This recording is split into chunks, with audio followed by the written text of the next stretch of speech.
Good morning student. Online tutorial Hindi class lecture 20 में Hindi grammar के class में स्टैंडर्ड 5 और 6 के बच्चों का स्वागत है। बच्चों, आपने प्रीवियस लेक्चर में व्याकरण के तीनों विभागों में से वर्ण विचार के बारे में पढ़ा था। आपने पढ़ा था कि वर्ण भाषा की सबसे छोटी इकाई है। वर्णों के व्यवस्थित समूह को वर्णमाला कहते हैं। वर्ण के दो भेद हैं, स्वर वर्ण और व्यंजन वर्ण। आपने ये भी पढ़ा था कि जिन वर्णों का उच्चारण स्वतंत्र रूप से होता है, अर्थात इनके उच्चारण में अन्य ध्वनियों की सहायता की आवश्यकता नहीं होती, वे स्वर कहलाते हैं। स्वर के तीन भेद हैं, हर्ष स्वर, दीर्घ स्वर और प्लुत। बच्चों, आज हम लेक्चर 20 में व्यंजन वर्ण के बारे में पढ़ेंगे। आप अपनी बुक की तरफ ध्यान देंगे। सबसे पहले जानेंगे कि व्यंजन क्या है। जिन वर्णों के उच्चारण में स्वरों की सहायता ली जाती है, वे व्यंजन कहलाते हैं। जिन वर्णों के उच्चारण में स्वरों की सहायता ली जाती है, वे व्यंजन कहलाते हैं। इनके उच्चारण के वक्त हवा रुकावट के साथ मुख से बाहर आती है। हिंदी में 35 यानी 35 व्यंजन हैं। व्यंजन को मुख्य रूप से 3 भागों में बांटा गया है।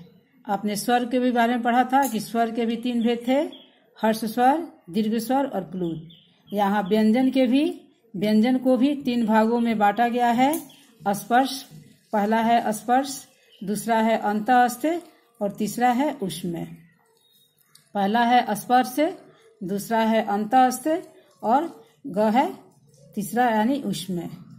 अब आप स्पर्श व्यंजन के बारे में जानेंगे कि स्पर्श व्यंजन किसे कहते हैं। जिन व्यंजनों के उच्चारण करते समय जीभ मुख के अलग अलग स्थानों को स्पर्श करती है, वे स्पर्श व्यंजन कहलाते हैं। बच्चों ध्यान देंगे, जिन व्यंजनों के उच्चारण करते समय जीभ मुख के अलग अलग स्थानों को स्पर्श करती है, वे स्पर्श व्यंजन कहलाते हैं। ये 25 यानी 25 वर्ण है और इन्हें 5 वर्गों में बांटा गया है। प्रत्येक वर्ग अपने पहले वर्ण के अनुसार नाम वाला होता है। जैसे यहाँ देखेंगे कवर्ग, चवर्ग, टवर्ग, तवर्ग, पवर्ग। आप 25 से यहाँ पढ़े हैं कि स्पर्श व्यंजन में कितने होते हैं, 25। यहाँ कवर्ग है क, ख, ग, घ, अंग। चवर्ग में आ गया आपका च, छ, ज, झ, य, यानी कि क से शुरू होने वाला वर्ण। आप यहाँ परिभाषा में पढ़ रहे हैं कि प्रत्येक वर्ग अपने पहले वर्ण के अनुसार होता है। जैसे यहाँ कवर्ग यानी क से शुरू होने वाला, क से अंग तक। चवर्ग च से य तक। टवर्ग ट से ट, ठ, ड, ढ, ण। तवर्ग है त, थ, द, ध, न। पवर्ग है प, फ, ब, भ, म। प्रत्येक वर्ग का पंचम वर्ण अनुस्वार के रूप में प्रयुक्त होता है। पंचम वर्ग यानी आप यहाँ देखेंगे अंग, य, ड़, न और म। ये आपका पंचम वर्ग है यानी 5वां।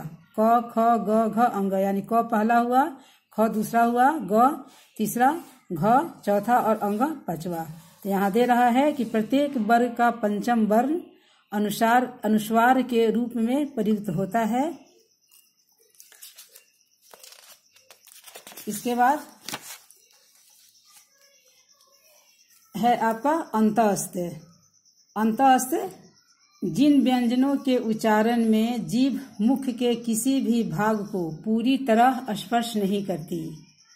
बच्चों यहाँ ध्यान देंगे परिभाषा पर कि जिन व्यंजनों के उच्चारण में जीभ मुख के किसी भी भाग को पूरी तरह स्पर्श नहीं करती, वे अंतःस्थ व्यंजन कहलाते हैं। इनकी संख्या 4 है, य, र, ल, व।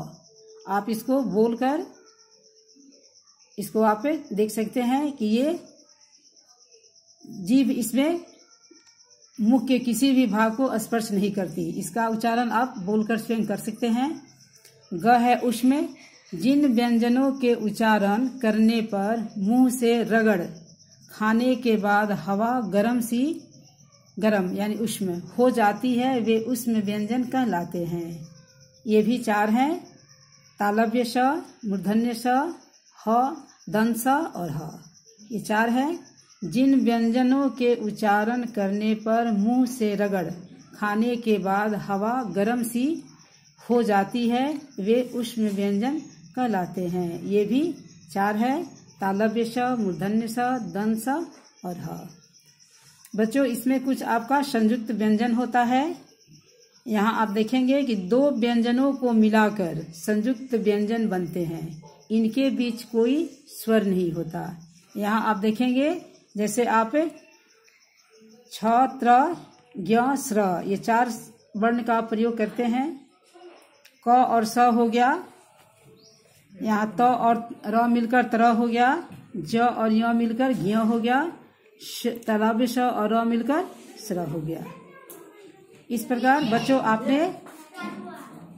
आपने व्यंजन वर्ण के बारे में पढ़ा कि व्यंजन वर्ण किसे कहते हैं। उसके 3 भेद हैं, स्पर्श, अंत, अस्त, ऊष्म। इसके बारे में पढ़ा और इसमें और आगे से हम विस्तृत चर्चा करेंगे नेक्स्ट क्लास में। आज के लिए धन्यवाद।